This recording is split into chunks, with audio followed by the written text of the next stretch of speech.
Membicarakan babi adalah membicarakan sesuatu yang sensitif, khususnya di Indonesia, karena sebagaimana kita tahu, negeri ini dihuni mayoritas Muslim yang mengharamkan babi.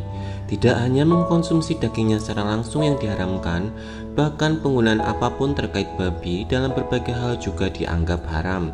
Misalnya kandungan babi dalam obat-obatan.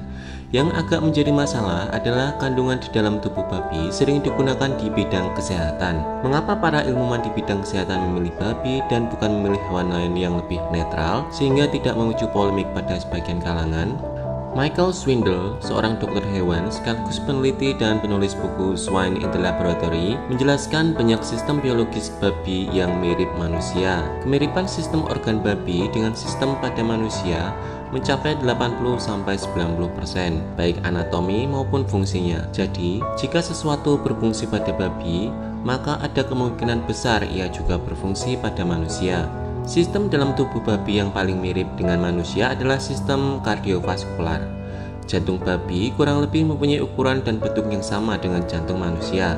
Binatang ini juga mengembangkan radang pembuluh darah dan serangan jantung seperti manusia. Karena kesamaan ini, para peneliti menggunakan babi untuk memahami cara jantung bekerja. Kemudian, babi merupakan hewan omnivora sejati, seperti bisa makan dan minum apapun layaknya manusia. Karakter ini yang disebut Swindle menyebabkan fisiologi pencernaan dan proses metabolisme mereka mirip dengan manusia. Bagian ginjalnya punya ukuran yang sama, sementara kulitnya memiliki fungsi penyembuhan sama seperti kulit manusia. Binatang ini juga telah membantu kelangsungan proses operasi plastik selama beberapa dekade dengan jaringan kulitnya. Babi juga banyak digunakan di bidang farmasi. Cangkang obat kapsul misalnya banyak memakai gelatin dari babi dibanding binatang lain seperti sapi atau ikan karena harganya relatif lebih murah. Ya, alasannya memang sederhana, karena harganya lebih murah. Kemudian gelatin dalam babi juga dapat digunakan sebagai emulgator yang berfungsi untuk mencampur bahan obat yang tidak bisa saling mencampur.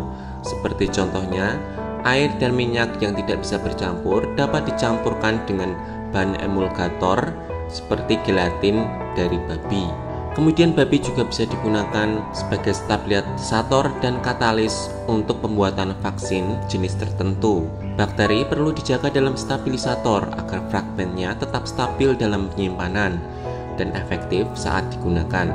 Contohnya adalah vaksin meningitis.